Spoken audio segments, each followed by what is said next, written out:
जय शनिदेव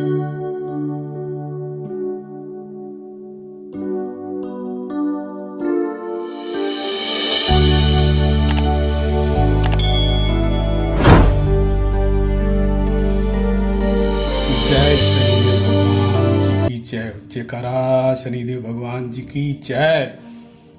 शनि देव भगवान करो भक्तों का कल्याण। हे शनि देव भगवान, शनि देव भगवान, अपने भक्तों को करो कल्याण। तो दोस्तों, शनिदेव भगवान क्या होते हैं और कैसे होते हैं? शनिदेव भगवान एक दंडनायक देव है। मित्रों, आप लोगों को बताना चाहूँगा कि जब सृष्टि हुई थी और मानव जाति उत्पत्ति हुई तो इस प्रकार से इंसान के ऊपर किसी न किसी का योगदान रहा है। ये जरूरी था इंसान अपने रास्ते से भटक जाए। शनिदेव हम आप सब पर ग्रह नक्षत्र क्यों आते हैं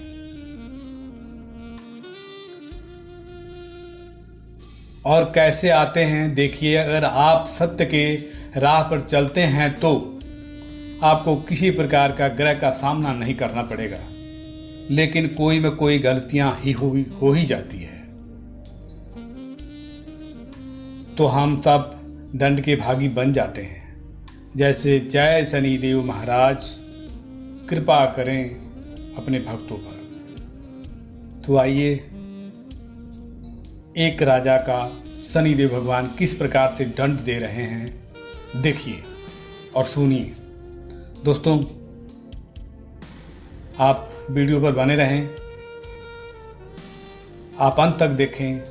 अंत तक देखने से आपको बेनिफिट मिलेगा और शनि भगवान का कृपा भी मिलेगा। शनि देव भगवान का जो पाठ पूजा का सामग्री है वो मैं लास्ट में बताऊंगा कि शनि देव भगवान कैसे प्रसन्न होंगे आप पर, हम सब पर। इसलिए दोस्तों, वीडियो पे बने रहें। तो आए, अब मैं शनि देव भगवान का गाथा को गा रहा हूँ, बता रहा हूँ। तो दोस्तों सुनिए।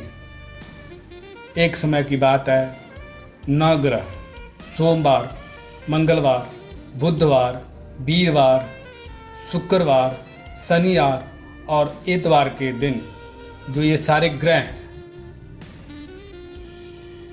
और 7.5 भी सारे ग्रह, वैसे 9 ग्रह हैं टोटल, और 9 ग्रहों ने एक दूसरे से ये वार्तालाप करने लगे कि हम बड़े हैं, हम बड़े हैं, हम बड़े हैं। लेकिन बड़ा कौन है, उसको फैसला करने के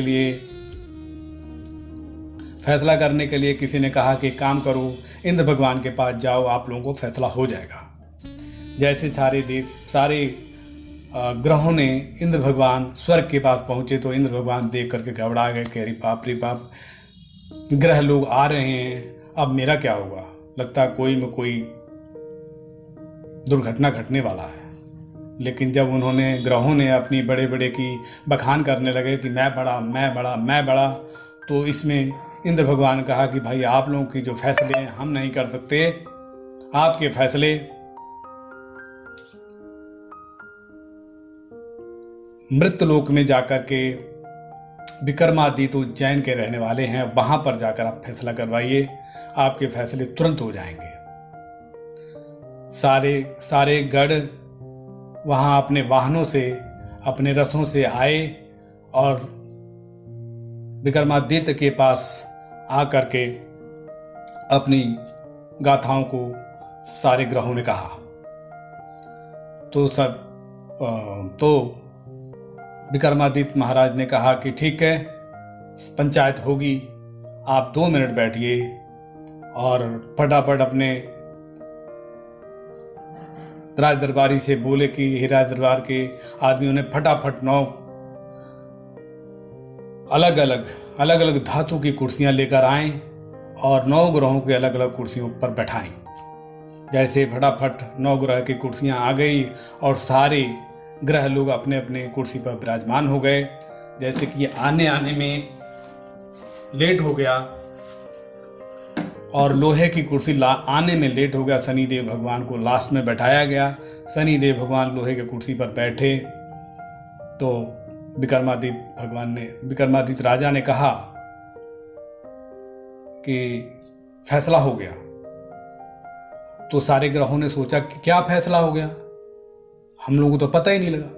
वो बोले फैसला हो गया कि जो पहले कुर्सी पर बैठा वही बड़ा है, जो बाद में बड़ा वही छोटा है, जो बाद में बैठा है वही छोटा है। तो बाद में शनिदेव भगवान बैठे थे। शनिदेव भगवान गरजते हुए बोले, विक्रमादित्य मैं तुम्हें छोड़ने वाला नहीं हूँ। तुम मुझे छोटा साबित करके हमें बहुत बड़ा गलती किया है। अब मैं तुम्हें छोड़ने वाला नहीं हूँ। अभी भी अपनी फैसले को वापस ले लो।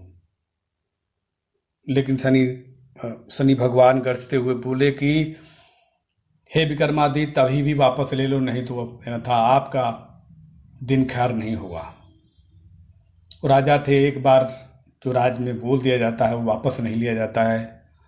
सो विक्रमादित्य बोले जो होगा देखी जाएगी। अब मैं अपनी कानून और धर्म को वापस नहीं ले सकता।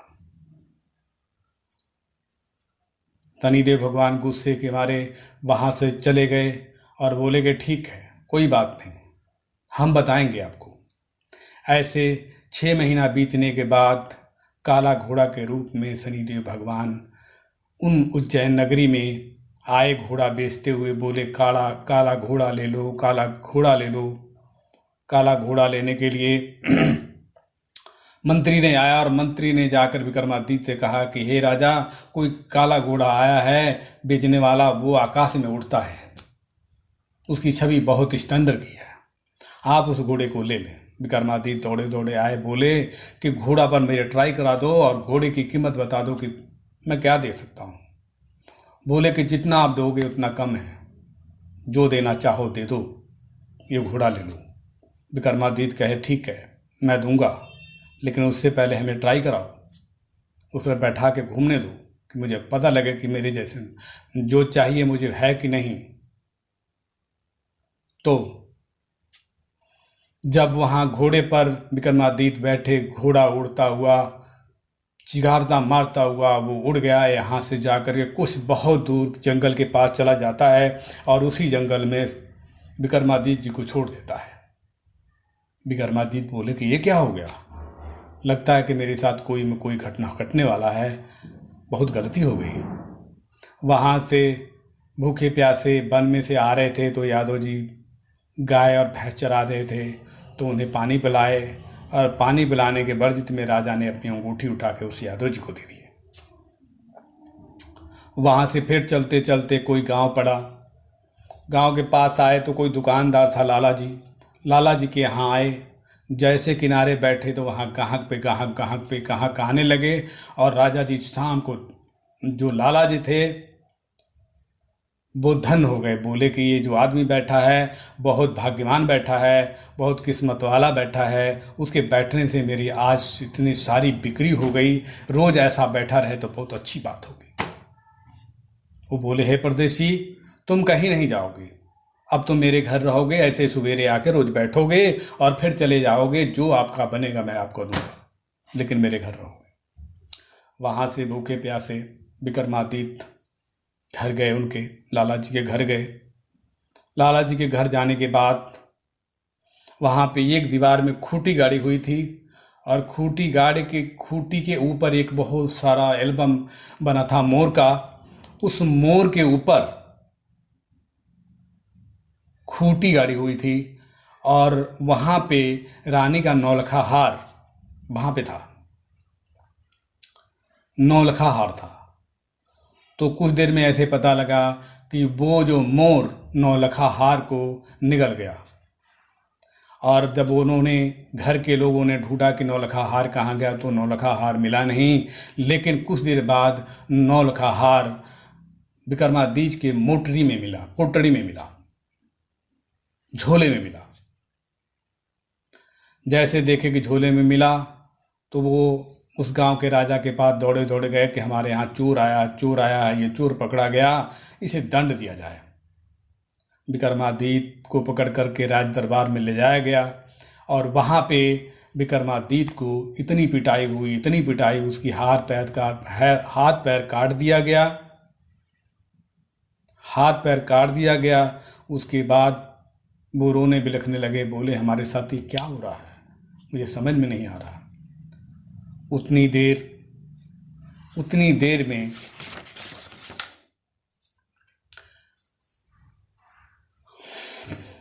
देर में विक्रमादित्य रो रहे थे, बिलख रहे थे, तो उस गली से राजा की लड़की, पता नहीं क्या नाम है यार, बोल गए यहाँ पे,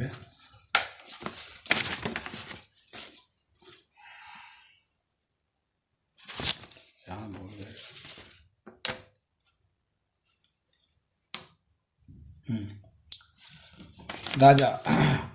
राजा की लड़की मनभावन राजकुमारी उस रास्ते से गुजर रही थी। तब देखी तो दासी ने कहा कि हे राजकुमारी, ये राजकुमार उज्जैन के रहने वाला है, विक्रमादित्य नाम है इसका, आपके पिता ने इसके पैर हाथ दोनों कटवा दिए, बड़ा अफसोस की बात है। तब रानी से जब पता लगा कि राजा को पैर हाथ कट गया है, मेरे पिताजी ने कटवाया है, तो उसने प्रण ले ली कि जैसे मेरे पिताजी ने उस राजा को पैर हाथ काट दिया है, वैसी तरह से मैं उसी के साथ शादी करूँगा। कुछ देर बाद पता लगा, लड़की ने बताई कि राजकुमार ये विक्रमादित्य हैं, किसी राज्य के राजा हैं, तो आपने बहुत बड़ा गलती किया। तो राजा ने अपनी लड़की विक्रमादित्य को देने के लिए तैयार हो गए और शनिदेव भगवान जैसे तैयार हो गए, शनिदेव भगवान जब विक्रमादित्य सोए हुए थे तो सपना में आया, शनिदेव भगवान ने सपना दिए कि और भी कुछ बाकी है, तो विक्रमादित्य बताएं, आपकी सरसाती अभी ख़त्म होने वाला, आप बोलिए अब क्या करें। तो विक्रमादित्य ने कहा कि हे महाराज, हमने बहुत बड़ी गलती किया, सबसे बड़ा ग्रहों से मालिक आप हैं, आज के बाद मैं कोशिश करता हूँ कि सबसे बड़ा शनिदेव भगवान आप ही हैं, कोई और नहीं हैं, कृपया हमारे दुखों को दूर करें। ठीक दूसरे दिन उनके हाथ पैर सारे अच्छे से जुड़ गए और फिर वो लाला आए, गिड़गिड़ा करके विक्रमादित्य के पैरों पे गिर गया कि हे राजा जी, मुझसे बहुत बड़ी भूल होगी, मैंने आपके गलत लालछन लगा दिया। इसके वजूद पे मैं अपनी गलतियों को एहसास करते हुए अपनी बेटी के आपके चरणों में हवाले करना चाहता हूँ, मैं आपसे शादी करना चाहता हूँ।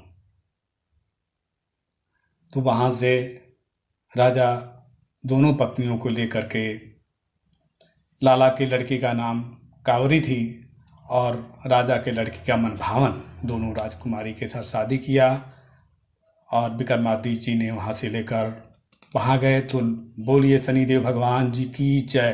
तो आइए दोस्तों, शनिदेव भगवान को प्रसन्न करने के लिए, शनिदेव भगवान को प्रसन्न करने के लिए क्या क्या सामग्री की ज़रूरत होती है। पहला तो शनिवार दिन आपको मत्था टेकना होगा। दूसरी, शनिदेव भगवान के लिए तिल, काला तिल, सरसों का तेल और उसमें एक कील, माँ की दाल जिसे हम उड़द की दाल भी कहते हैं, ये सब लेके शनिदेव के चरणों में चढ़ाते हैं और सन संचराय नमः, सन संचराय नमः, सन संचराय नमः के जाप करते हुए आप उन्हें प्रणाम करें, नमस्कार करें और उनको प्रणाम करने के बाद हनुमान जी का प्रणाम करें। तो दोस्तों, आपका यही एक शनिदेव भगवान